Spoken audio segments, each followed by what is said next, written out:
que aconteceria se o monstro de seus pesadelos fosse, na verdade, o Senhor Supremo da Engenharia Hidráulica e um sismólogo genial? A tarântula é um ícone do medo, mas sua realidade biológica é muito mais fascinante do que qualquer filme que você tenha assistido. Mas qual a sua tática diante disso? A tática da maioria das tarântulas do Novo Mundo é a da espera calculada, com pelos corporais funcionando como um sistema sensorial complexo, capaz de detectar as mínimas vibrações no solo e no ar. Essa aranha sente a aproximação de uma presa muito antes de vê-la. Contudo, sua arma mais engenhosa é a defensiva. Em seu abdômen, carrega um arsenal de pelos urticantes, enormes agulhas microscópicas e farpadas. Quando ameaçada, ela usa as patas traseiras para lançar uma nuvem dessas farpas no agressor. Para um predador, o resultado é uma dor intensa e uma irritação que pode levar à cegueira, afastando qualquer um que tente perturbá-la. É essa biologia complexa que a história frequentemente interpretou mal. O nome tarântula vem de um fenômeno de histeria em massa na Itália medieval, o tarantismo. Acreditava-se que a picada de uma aranha local induzia a uma melancolia profunda, curável apenas pela dança frenética da tarantela. A ironia é que a aranha original era provavelmente uma viúva negra. A gigante peluda que conhecemos hoje herdou o nome e a fama, transformando-se em um ícone cultural cuja lenda, por vezes, é mais potente que seu veneno. E se eu te contasse que existe um inseto que costuma sugar suas vítimas com um canudo?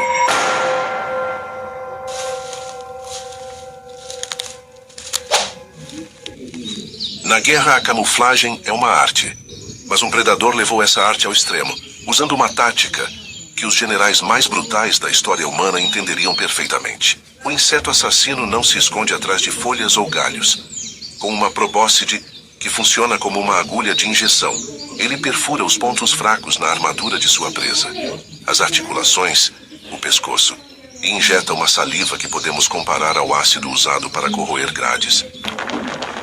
É um coquetel de enzimas que age como um estômago externo, dissolvendo os tecidos da vítima dentro de seu próprio corpo.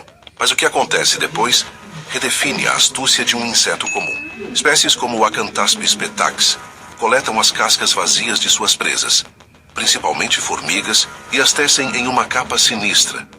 Essa armadura bizarra confunde predadores, mas seu propósito mais genial é a infiltração. Ao carregar o cheiro de suas vítimas, o nosso amigo se move através de colônias de formigas como um fantasma. Sua verdadeira identidade química, mascarada pelo odor de seus inimigos, o transformando em um predador que rouba a identidade de suas vítimas para poder caminhar sem ser notado em direção à próxima. O som mais perigoso na floresta nem sempre é um rugido de um leão. Às vezes pode ser uma melodia que fala diretamente aos instintos mais profundos de uma criatura, oferecendo exatamente o que ela mais deseja. E é nessa frequência que opera o grilo assassino, um dos animais mais controversos do mundo. Abandonando a dieta de seus parentes, este caçador transformou a decepção em sua principal ferramenta. Enquanto alguns usam a camuflagem visual, imitando folhas com uma perfeição artística, os mais sofisticados se tornaram falsificadores de som. Para atrair cigarras machos, por exemplo, o grilo teve que evoluir seus órgãos de estridulação para replicar, com uma certeza de engenheiro de som, a frequência, o ritmo e a cadência exatos do chamado de acasalamento de uma fêmea de outra espécie. É o equivalente biológico a decifrar um código secreto e usá-lo para preparar uma emboscada. O macho da cigarra, ouvindo o que ele foi programado por milhões de anos para reconhecer como o futuro de sua linhagem, voa em direção à fonte do som. Em vez de uma parceira, ele encontra mandíbulas afiadas e um fim abrupto. É a derradeira femme fatale da natureza. Um predador que nos ensina que a arma mais letal pode ser simplesmente saber qual canção cantar. Existe um predador que pouca gente conhece, que parece um míssil teleguiado e possui uma ogiva na boca. Um predador pouco conhecido que resolve seus problemas através da força cinética pura e aplicada. O tórax da mosca assassina é desproporcionalmente grande. Um bloco maciço de músculos de voo projetados para uma aceleração explosiva. Quando um alvo é localizado, ela se lança em um ataque balístico, a barba densa em seu rosto. O Mistax é um equipamento de proteção individual, que funciona como um para-choque e um escudo, protegendo seus olhos e sua cabeça do impacto e da retaliação de presas perigosas, como abelhas e vespas no momento da colisão. Imediatamente após o choque, entra em ação um veneno de ação ultra rápida. Sua probóscide injeta um coquetel de neurotoxinas projetado para desligar o sistema nervoso da vítima em milissegundos. Para um predador que rotineiramente ataca insetos venenosos, uma luta prolongada é um risco inaceitável. A paralisia precisa ser instantânea. A mosca assassina é a união perfeita de um corpo construído para resistir a colisões e um veneno projetado para garantir que nada possa dar errado. Nossa jornada pelo mundo dos predadores tem sido guiada pela ciência moderna. Mas e se voltássemos no tempo?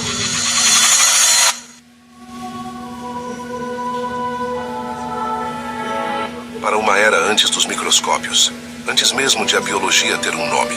Como nossos ancestrais, vivendo em um mundo que eles viam como cheio de magia e mistério, decifravam o comportamento desses caçadores brutais? A resposta é que eles viam algo além da simples caça. Eles viam o reflexo das regras ocultas do próprio universo. No Antigo Egito, por exemplo, a vida que florescia nas margens do Nilo era um teatro divino, e os insetos eram atores principais.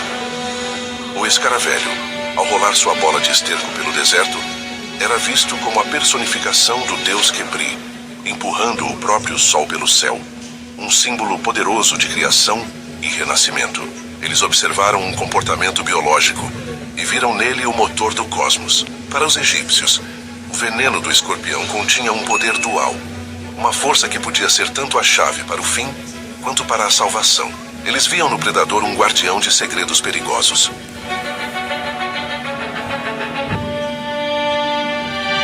Enquanto os egípcios olhavam para os insetos e viam o sobrenatural, a mente pragmática e marcial de Roma olhava para as mesmas criaturas e via algo completamente diferente. Um manual de guerra. Para os romanos, a natureza era a maior professora de tática, e os insetos sociais eram a mais pura demonstração de disciplina. Eles observavam o ninho de uma vespa e viam o ideal de uma legião. Um ataque ao ninho resultava em uma resposta imediata, coordenada e avassaladora, onde cada indivíduo se lançava contra o inimigo sem hesitação. Era a mesma estratégia de contra-ataque que um general romano usaria para esmagar uma brecha em suas linhas. Mas a relação do mundo antigo com os insetos de combate ia além da simples inspiração. Eles transformaram essas criaturas em armas biológicas. Historiadores documentam o uso de bombas de vespas, onde colmeias ou ninhos eram lançados por catapultas sobre as muralhas de cidades sitiadas. O objetivo era criar o caos absoluto, espalhar o pânico e a dor entre as tropas inimigas, quebrando sua formação e moral antes do assalto principal. Na famosa fortaleza de Hatra, no atual Iraque, os defensores repeliram as legiões romanas atirando potes de argila recheados de escorpiões e insetos venenosos sobre os soldados. Era uma forma primitiva e aterrorizante de guerra biológica. Essa sabedoria ancestral, portanto, era forjada no campo de batalha e na observação estratégica. Eles entendiam que os princípios de conquista, defesa e logística eram universais. A natureza era a academia militar mais antiga do mundo, e os insetos, seus mais disciplinados e brutais soldados. Será mesmo que a natureza é cruel? Ou que a nossa definição de crueldade é talvez limitada demais? Nós olhamos para esses caçadores e vemos monstros, mas esquecemos que eles são os caçadores escondidos da nossa biosfera, os predadores minúsculos que geram todo esse equilíbrio. A vespa que você teme pode ser a única coisa que impede uma lagarta de destruir a planta que um dia se tornará seu alimento. Nós nos isolamos em cidades, e nosso instinto padrão se tornou o medo do que é pequeno e estranho. Mas talvez o antídoto para o medo seja algo mais simples: a nossa curiosidade. Talvez o convite aqui seja para mudar a pergunta. Em vez de o que isso pode fazer comigo, podemos nos perguntar como isso sobreviveu por milhões de anos. A coragem, então, é a de se abaixar, olhar para a formiga em sua calçada e ver um império com uma organização que rivaliza com a nossa. Olhar para uma aranha e ver uma tecelã de materiais que a nossa ciência ainda sonha em replicar. Quando paramos de ver essas criaturas como invasoras e começamos a vê-las como soluções complexas para os problemas da vida, algo muda. O medo se transforma em admiração. Eles são o pequeno lembrete de que a vida, em todas as suas formas, é uma força de uma beleza e complexidade inimagináveis. E a nossa tarefa não é julgá-los, mas ter a sabedoria de admirá-los. E a coragem de lhes dar espaço para continuar seu trabalho. Se você chegou até aqui, ajude o canal deixando um like. E não esqueça de conferir sua inscrição. Afinal, temos muito a descobrir sobre o universo dos animais. Muito obrigado por assistir. E até o próximo vídeo, meus amigos e minhas amigas.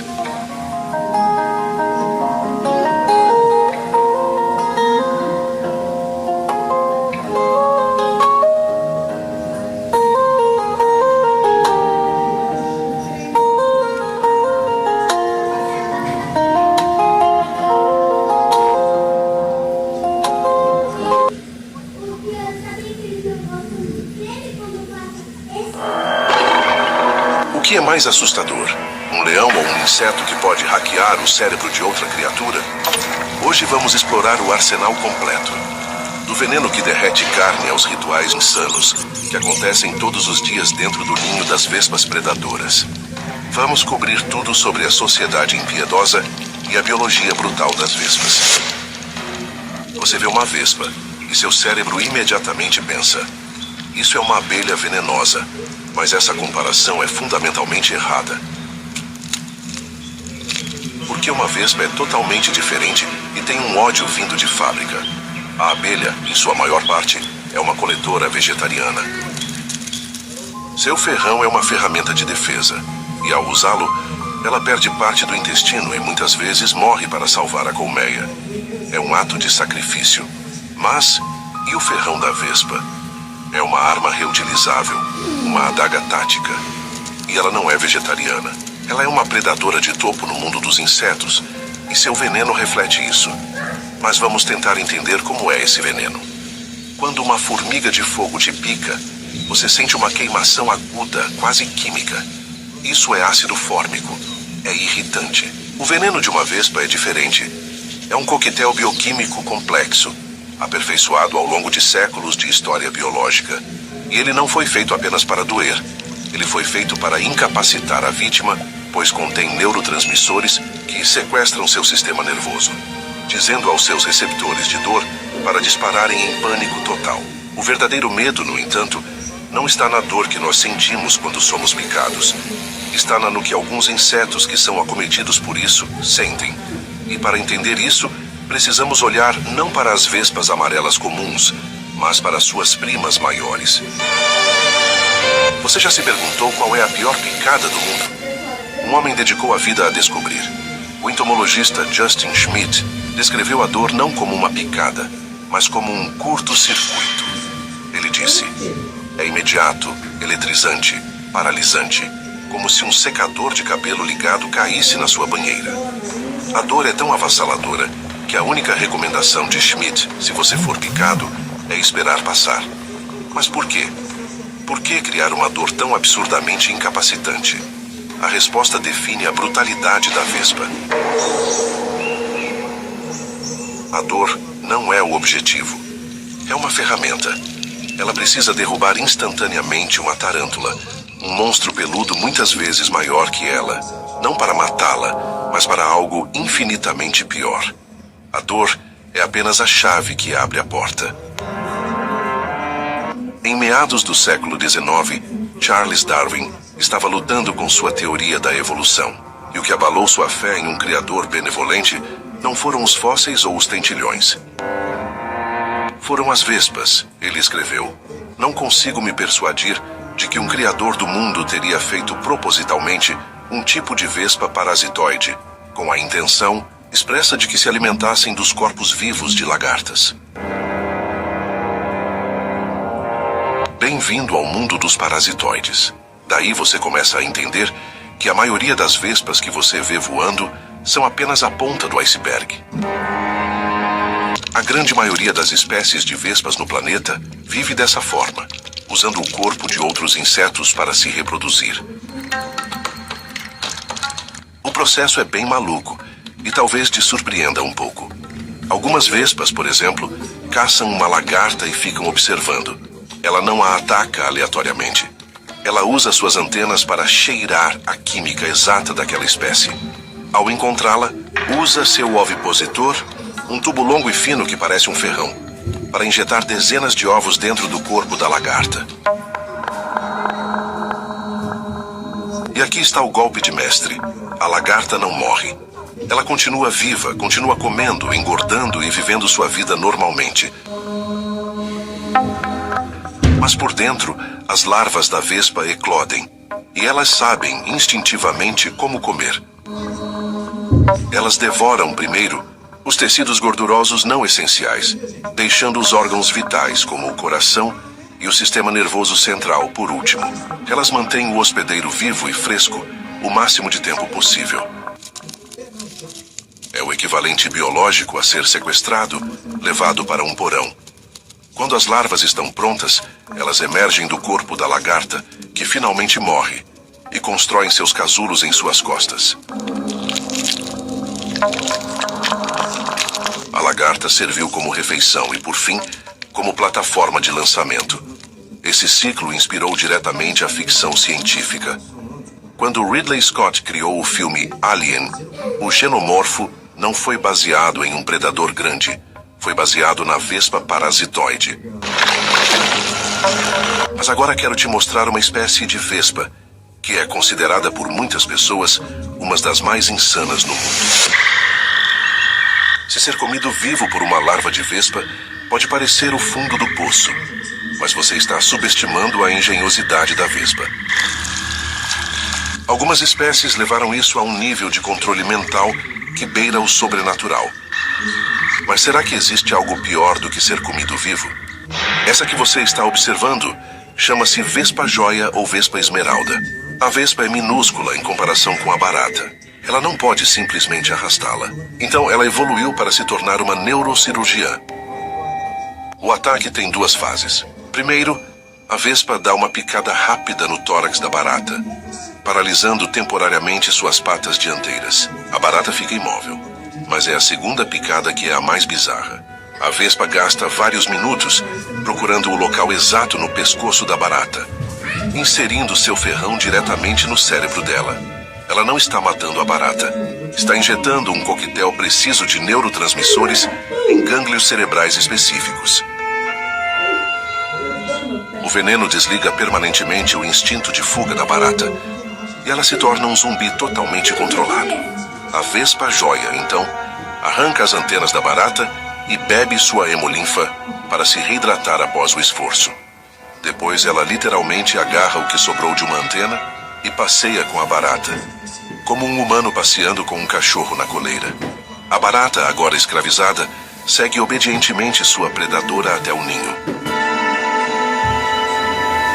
Lá dentro, a vespa bota um único ovo na barata, sai e sela a toca. A barata fica lá viva sem paralisia, mas sem vontade de escapar enquanto a larva eclode, perfura seu abdômen e a devora lentamente. O mundo natural está cheio de zumbis, como já mostrei aqui no canal. O fungo Cordyceps faz isso com formigas, mas o fungo é um invasor que não tem essa intenção. Ele quer apenas sobreviver. Já a vespa é uma agente consciente. Ela hackeia o cérebro da vítima e sabe exatamente o que está fazendo. E que tal entrarmos dentro do ninho e conhecermos um pouco sobre sua sociedade brutal? Até agora falamos principalmente de vespas solitárias. Quero te mostrar as vespas que aprenderam a viver em sociedade. Aquelas que constroem ninhos gigantescos de papel. Podemos citar os marimbondos, por exemplo. Se você acha que a vida em colônia traz harmonia, você está pensando nas abelhas. A colônia de vespas é uma ditadura militar construída sobre a fome e a tirania. Vamos analisar a arquitetura primeiro. Os humanos usaram o papiro há bastante tempo. Os egípcios antigos desenvolveram essa tecnologia por volta de 3.000 anos antes de Cristo.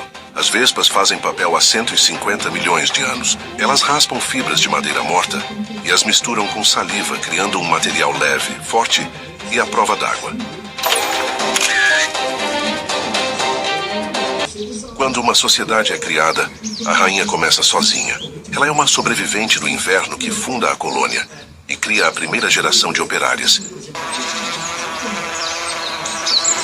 que podemos chamar de suas filhas. E a partir daí, ela se torna uma tirana que começa a mandar em tudo o que acontece. Em uma colmeia de abelhas, a rainha é uma escrava de ovos, que tem um único objetivo: criar o máximo de filhos possível. Em uma colônia de vespas, a rainha patrulha o ninho, usando feromônios e agressão física pura para manter suas filhas na linha. Nesse mundo, se outra operária começar a colocar ovos, a rainha do ninho mata essa operária e come os ovos dela. É um regime baseado no medo. Me diz se isso não é uma loucura.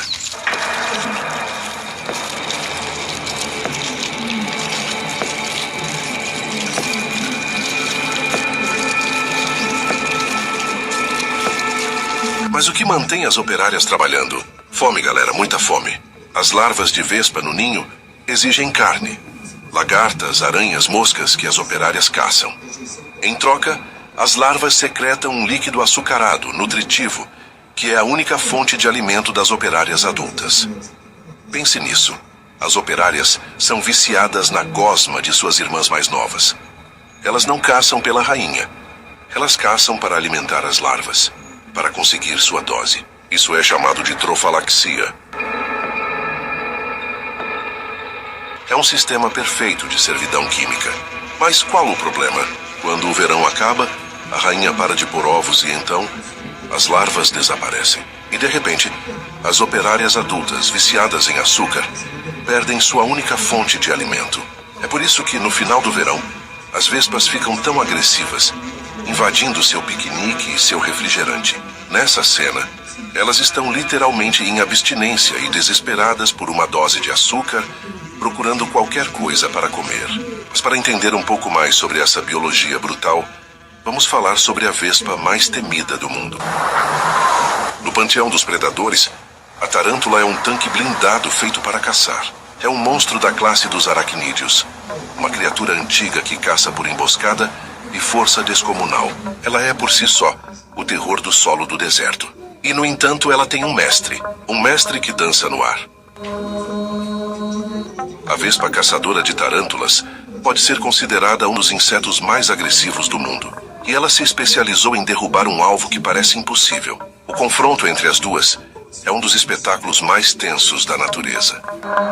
A vespa costuma provocar a aranha, no intuito de procurar uma abertura para o ataque. Ela pousa e vibra suas asas, um desafio direto. A tarântula, sentindo as vibrações, se ergue em sua pose de ameaça, expondo as presas. É exatamente isso que a vespa quer. Ela precisa que a aranha se revele. O que se segue é uma dança de morte. A vespa é mais rápida, esquivando-se das investidas da aranha. É um matador experiente contra um brutamontes. A vespa está esperando por uma fração de segundo, uma abertura. Quando ela vê, ela ataca, mas ela não mira na cabeça ou no corpo. Ela mira no centro nervoso do monstro. Com uma única picada precisa no cefalotórax, o veneno inunda o sistema nervoso da aranha. O efeito é instantâneo. A tarântula não morre. Ela fica permanentemente paralisada. E aqui a brutalidade se transforma de um combate rápido para uma cena bem maluca. A vespa, muitas vezes menor que sua vítima, agora precisa mover um peso morto de 100 gramas pelo caminho. Ela agarra a aranha por uma perna e começa a arrastá-la. É uma procissão fúnebre, onde o inimigo está vivo, consciente, mas incapaz de mover um único músculo.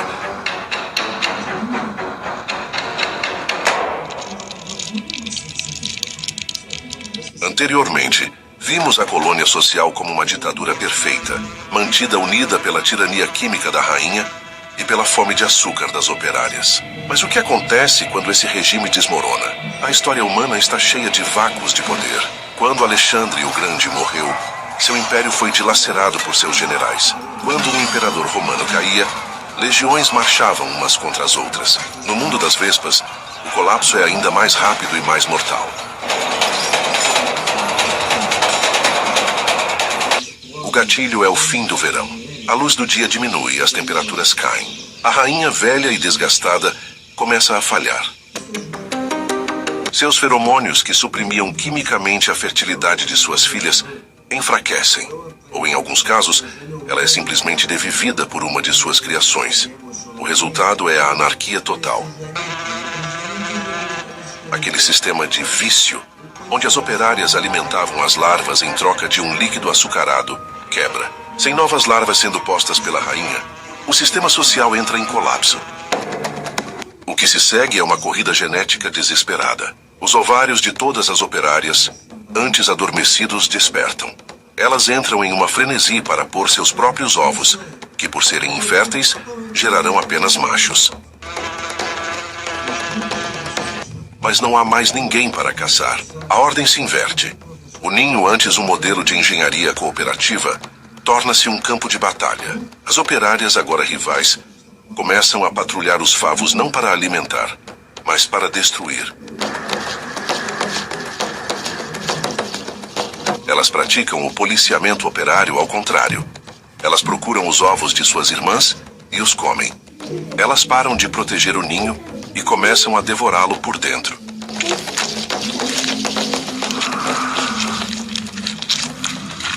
As últimas larvas que ainda restam são as mais valiosas. São as novas rainhas, as únicas que podem sobreviver ao inverno. As operárias, em seu desespero, muitas vezes atacam e consomem até mesmo essas, suas únicas chances de legado. A colônia inteira, uma superpotência do verão, morre completamente, devorando-se até que restem apenas as paredes de papel. Um monumento oco a um império caído. Apenas as poucas novas rainhas que conseguem escapar fundarão as dinastias do próximo ano.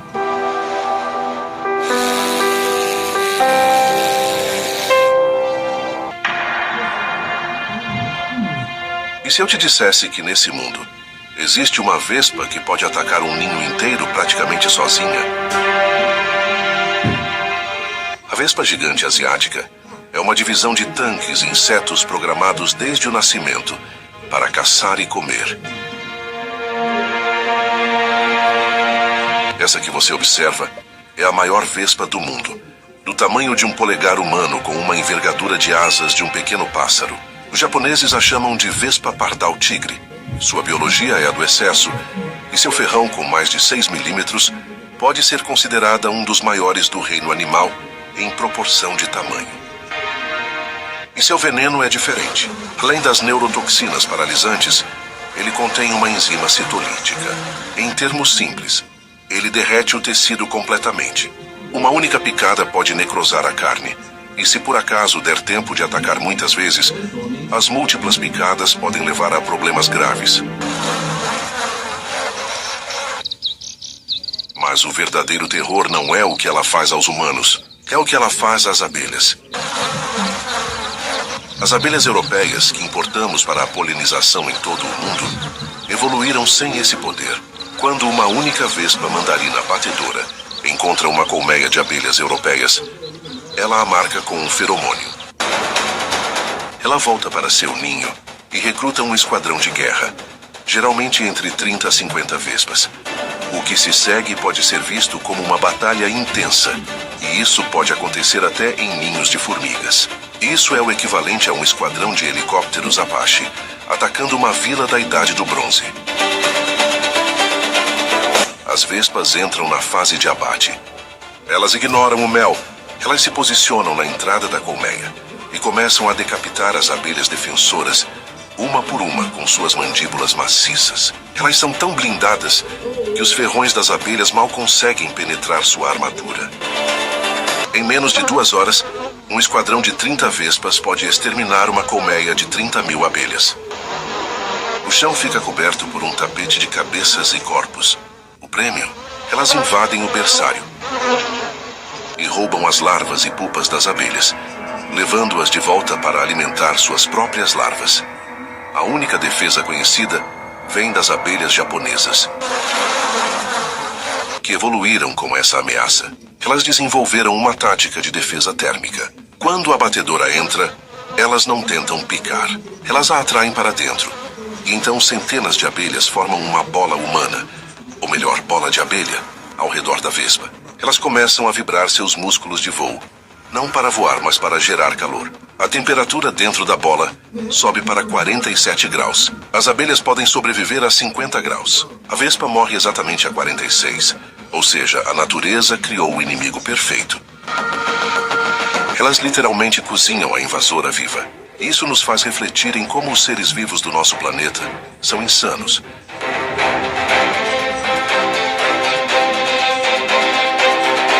E aprenderam a sobreviver de diversas formas diferentes.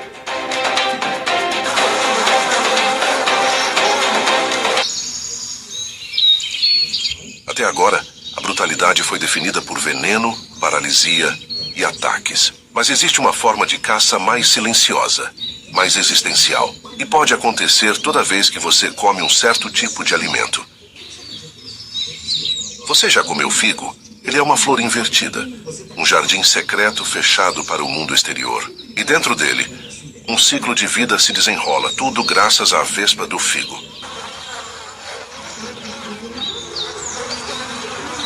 Mas o que eu quero dizer com isso? A vida da vespa fêmea começa dentro de um figo. Ela foi fecundada antes mesmo de nascer. Como? Os machos da vespa do figo são criaturas de pesadelo. Eles nascem primeiro cegos, sem asas, com corpos atrofiados. Sua única função é rastejar pela escuridão do figo. Encontrar seus parentes, que ainda estão se desenvolvendo, e acasalar com elas. Logo após, os machos abrem um túnel para fora do figo e morrem, sem nunca ter visto a luz do sol. A fêmea, agora grávida, emerge.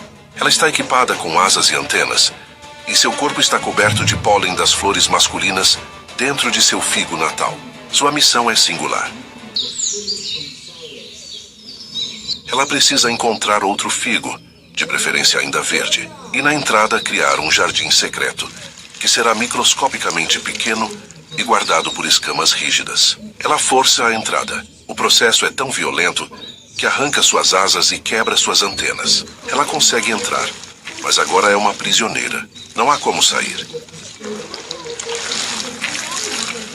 Ela caminha pela câmara escura, depositando seus ovos nas flores femininas e, no processo, fertilizando o figo com o pólen que trouxe em seu corpo. Ela cumpre seu destino biológico, e então, exausta, mutilada e presa, ela morre, sozinha no escuro, dentro da tumba floral. O figo, agora fertilizado, começa a amadurecer. E ele libera uma enzima chamada ficina. Essa enzima começa a digerir o corpo da vespa-mãe, quebrando suas proteínas e absorvendo seus nutrientes. Ela é completamente assimilada pela fruta. Portanto, a mutualidade entre o figo e a vespa é um pacto brutal. A vespa garante a sobrevivência do figo, e o figo serve como berçário para a próxima geração, e por fim como o caixão da mãe. À primeira vista, um enxame de cupins alados parece uma chuva viva de pequenos fantasmas marrons. Quem vê de longe jura estar olhando para vespas minúsculas. Quem vive no campo confunde com formigas aladas. E quem vive perto da mata já aprendeu a fechar as janelas quando essa procissão sobe ao ar. O curioso é que essa semelhança com vespas não vem só do corpo esguio ou da asa translúcida, vem do propósito. Ambos representam a expansão de um império. Cupins alados surgem quando uma colônia decide que chegou o momento de colonizar o mundo. E esse momento quase sempre tem um detonador silencioso: crise alimentar. Em tempos de abundância, a colônia vive em paz, transformando madeira em arquitetura viva, túneis com ventilação natural, câmaras que lembram anfiteatros romanos, corredores sustentados por pilares microscópicos. A engenharia termita já inspirou arquitetos reais. O prédio Eastgate Center, no Zimbábue, usa princípios de ventilação de cupinzeiro para economizar energia. Mas quando a fonte de celulose começa a rarear, quando o palácio subterrâneo começa a sentir o peso da escassez, o sistema social muda de tom. A última vez que isso aconteceu em grande escala foi registrada por pesquisadores na Austrália Ocidental, quando colônias rivais iniciaram uma guerra química subterrânea por madeira. Ao perceber a queda na disponibilidade de alimento, direciona recursos internos para fabricar uma geração inteira de indivíduos alados. É como se um império à beira da fome construísse navios e gritasse ao mundo: saiam, fundem novas cidades, retornem vitoriosos.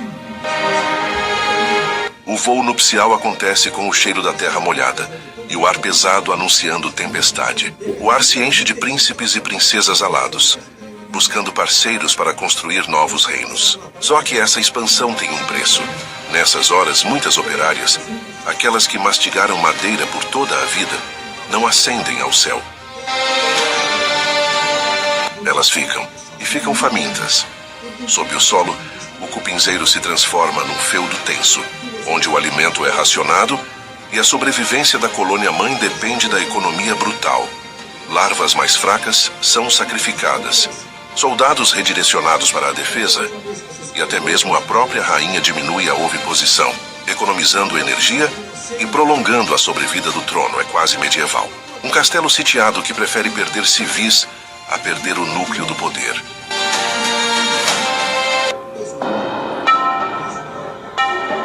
Imagine uma criatura com paciência de monge, olhos que enxergam o mundo em 3 dimensões e braços que lembram lâminas dobráveis, forjadas não por aço, mas pela lógica fria da evolução. Esse é o louva-a-Deus. Se existe um guerreiro silencioso no reino dos insetos, ele veste verde ou marrom e parece meditar antes de cada golpe. Só que meditação aqui é apenas cálculo. O louva-a-Deus caça pelo olhar. Cada presa é avaliada, como se o predador estivesse lendo o destino dela. E quando o único recurso ao redor são vespas, o jogo muda. Vespas são aerodinâmicas, agressivas, armadas com veneno e capazes de virar o ar numa zona de combate instantâneo. Atacar uma é quase uma filosofia de vida. Viver no fio da lâmina. Ainda assim, estudos realizados no Japão em 2018 mostraram que louva-a-Deus não só enfrenta vespas, como as prefere quando outras proteínas escasseiam. O ritual é quase artístico. O ataque leva menos tempo do que o piscar de um olho humano, esmagada pouco a pouco, enquanto o predador inclina a cabeça como se estivesse ouvindo um antigo mestre. Esse comportamento parece poesia, mas nasce da necessidade pura. Quando o verão se extingue e as flores minguam, o louva-a-Deus precisa de proteína para completar a última etapa da vida: acasalar e deixar descendentes. Nesse período, já foram documentadas fêmeas em laboratório, alimentando-se quase exclusivamente de vespas após a queda de abundância de moscas e pequenos gafanhotos. A natureza, nesse ritual, não oferece consolo. A espiritualidade aparente daquele monge inseto esconde uma urgência muito humana: comer ou desaparecer.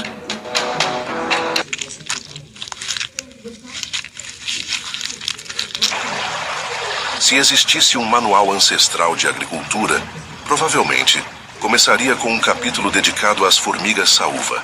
Muito antes da invenção da irrigação mesopotâmica, antes das pirâmides, antes do bronze, elas já cultivavam fungos.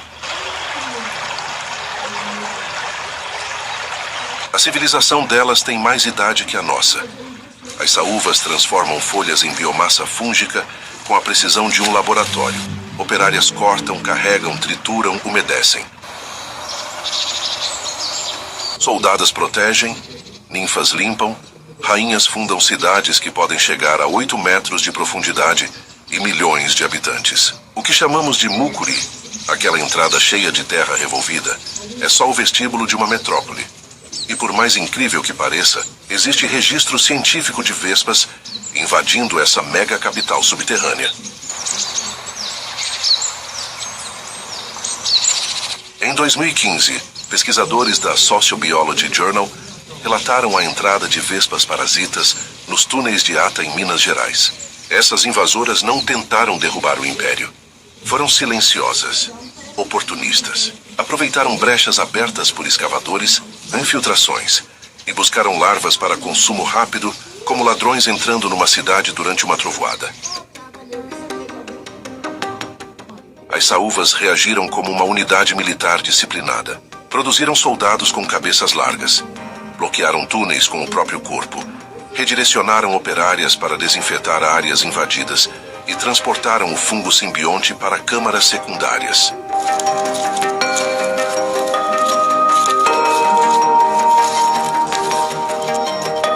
Uma manobra de evacuação e defesa digna de Roma, enfrentando invasores bárbaros. E vale lembrar, essas formigas já enfrentaram inimigos muito mais constantes, micro-organismos.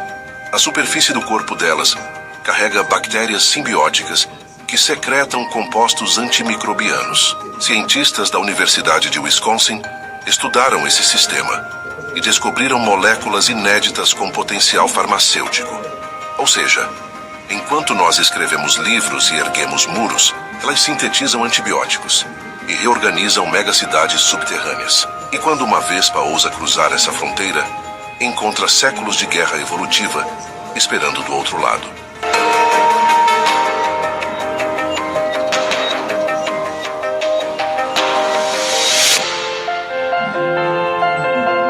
Entender vespas muda nossa forma de enxergar o mundo e talvez até nossa forma de agir nele.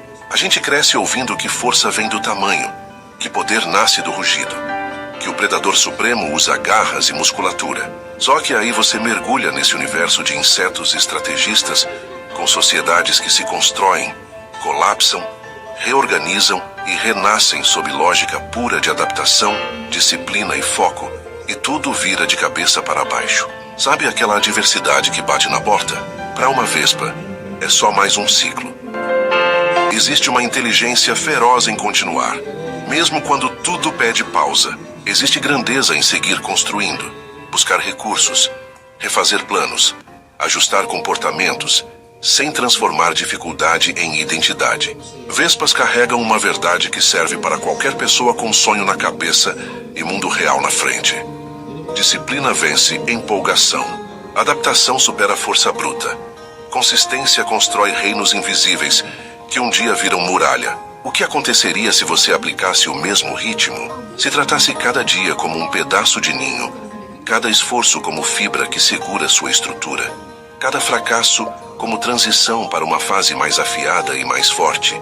Se uma vespa consegue moldar o mundo dela com foco e persistência, imagina você. Com consciência, criatividade e história. Ninguém te entrega a colmeia pronta, então construa a sua. Mantenha a mente afiada. Observe como as vespas fazem mais com menos. Proteja seu espaço, reconheça aliados, aprenda com cada ciclo e siga firme. Nos vemos no próximo vídeo. E que você voe com propósito. Porque quem aprende com vespas nunca vive pequeno.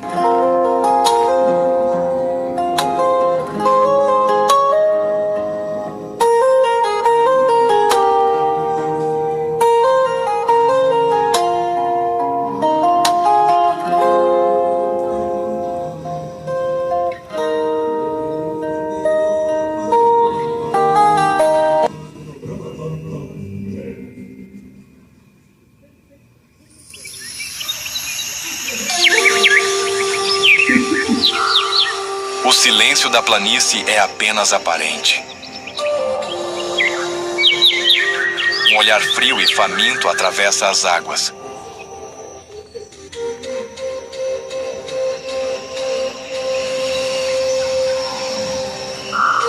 Um passo lento ecoa na margem.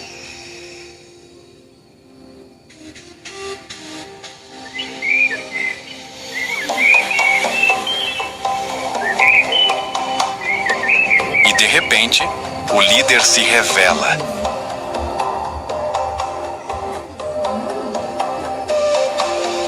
Mas aqui, no coração da América do Sul, nenhum reinado é eterno.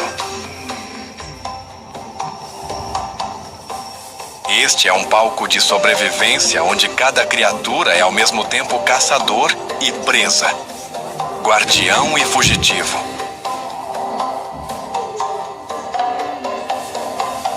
Um território onde a vida não apenas floresce, mas também resiste.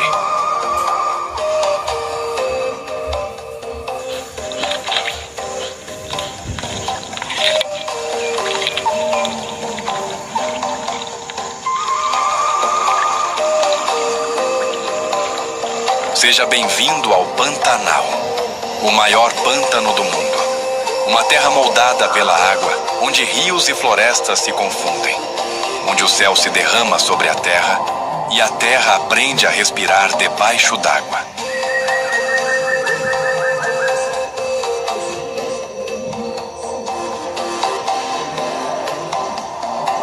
Há milhões de anos, um terremoto cósmico remodelou a face do continente sul-americano.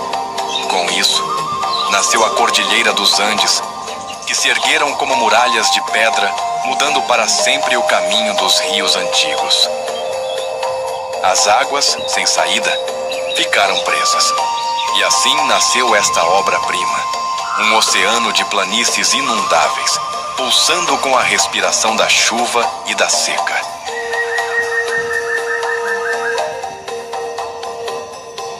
Com 195 mil quilômetros quadrados, o Pantanal é 20 vezes maior que os Everglades, nos Estados Unidos. Uma imensidão onde mais de 4.700 espécies de plantas e animais encontraram refúgio.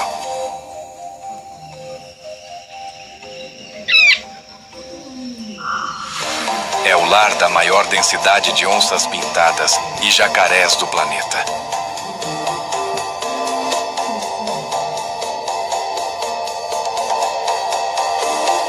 É caminho de aves migratórias, abrigo de capivaras e sucuris.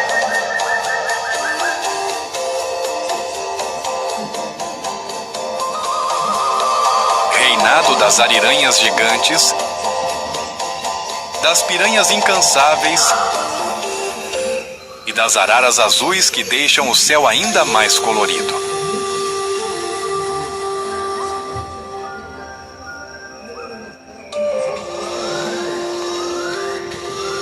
Mas o Pantanal não é uma terra de calma. É um campo de batalha onde a única constante é a mudança.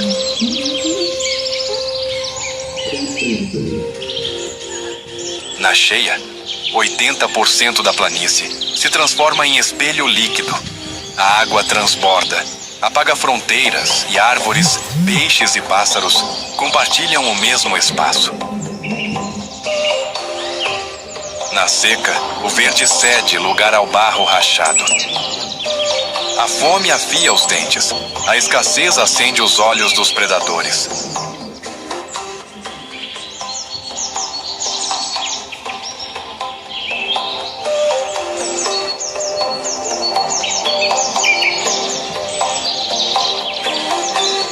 O Pantanal é mais que paisagem, é espetáculo. É mais que um ecossistema. É uma sinfonia entre vida e morte, fé e resistência. Aqui, cada amanhecer é recomeço.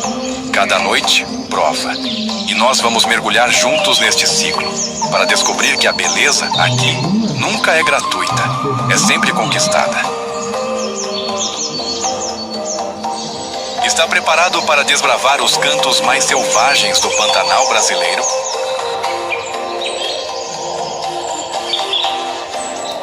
Então já deixe seu like no vídeo e se inscreva no canal se ainda não for inscrito, pois agora vamos conhecer todas as belezas vivas deste lugar magnífico.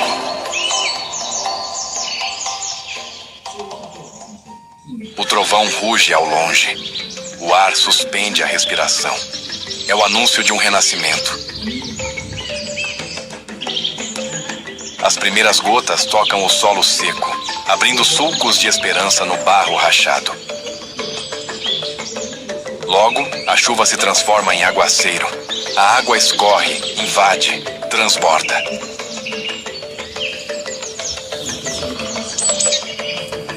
O Pantanal desperta. Em poucas semanas, 80% da planície fica submersa. O que antes era poeira e pó, agora é lago infinito. Os rios não conhecem margens. As florestas viram aquários vivos. A fronteira entre terra e água desaparece. Nos troncos inundados, aves mergulham em busca de pequenos peixes.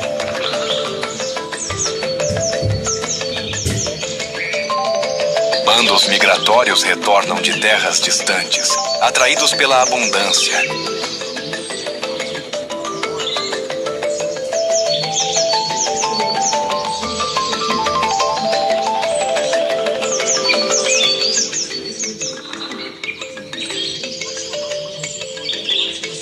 Cardumes sobem os rios como se fossem rios dentro de rios. Tudo respira o mesmo ritmo, o da água que chega para devolver a vida. Mas junto com a fartura, vem o desafio. A cheia transforma o Pantanal num banquete para predadores. E entre eles estão os mais barulhentos, ousados e vibrantes caçadores do rio.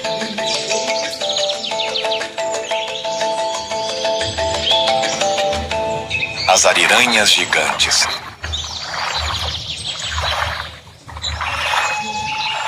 Elas não passam despercebidas. Diferente da onça, que caça em silêncio, ou da sucuri, que embosca sem ser notada, as ariranhas anunciam a sua chegada. Vozes firmes ecoam sobre a superfície como tambores de guerra. Risadas, assobios, estalos. É uma linguagem própria, cheia de códigos.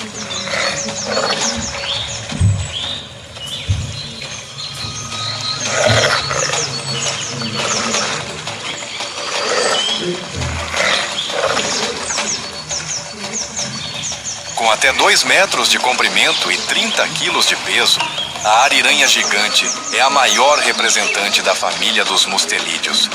Mas o seu verdadeiro poder está na união. Vivem em grupos de 5 a 10 indivíduos, liderados por um casal alfa.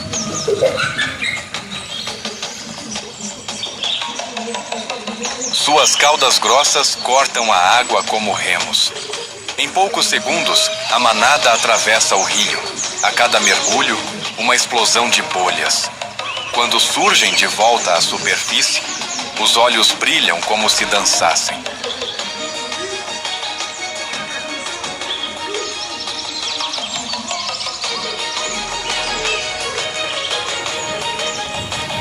A família se reúne ao sol, hora de repousar um pouco. Mas também é válido uma brincadeira com os filhotes na água. Afinal, conhecer bem a fonte de alimento é importante desde pequenos.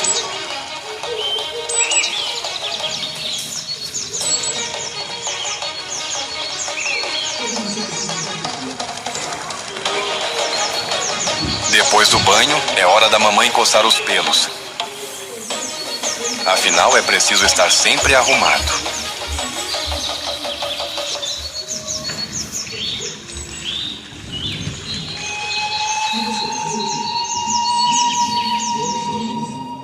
Mas a vida não é só banhos, brincadeiras e descansos. Também é preciso buscar o alimento da família. Afinal, os filhotes precisam crescer fortes e saudáveis para continuar o ciclo familiar.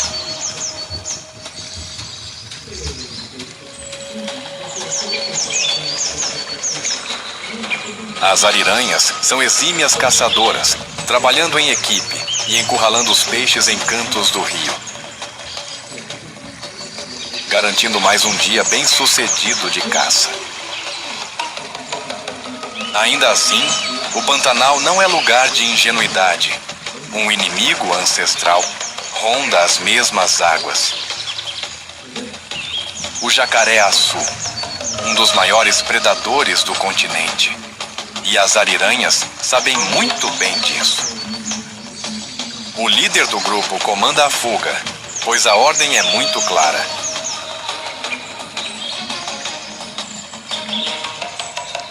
proteção do grupo primeiro e banquete depois.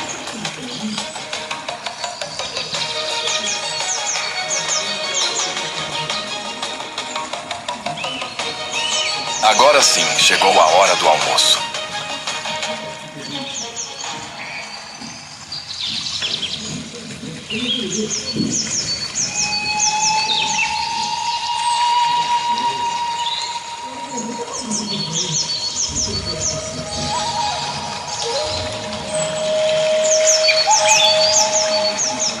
E depois de caçar o almoço da família, proteger o grupo de jacarés, um banquete requintado de peixes frescos, é hora de descansar ao sol.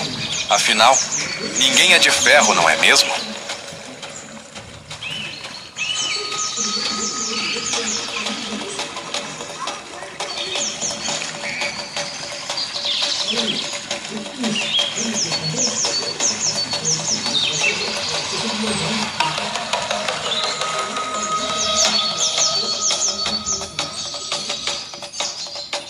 Mas nem só de gigantes vive o rio. Sob a superfície, milhões de pequenas lâminas vivas esperam. São as piranhas, talvez os peixes mais lendários e mal interpretados do planeta.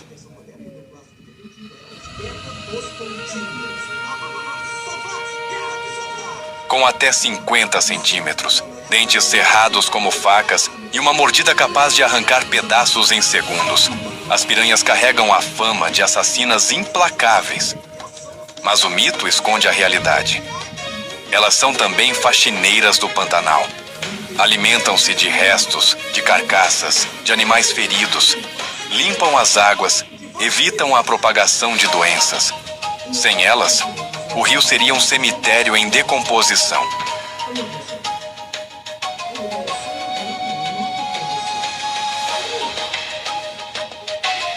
Ainda assim, quando a fome aperta, revelam seu lado voraz.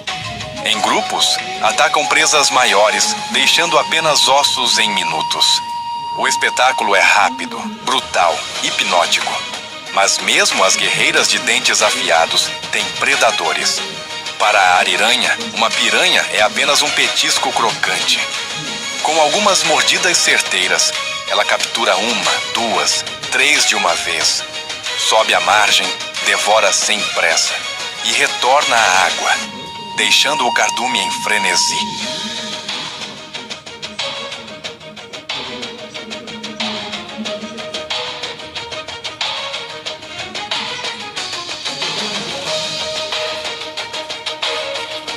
A vida no Pantanal é sempre uma inversão de papéis. Quem caça hoje pode ser caçado amanhã. Aqui, ninguém é intocável.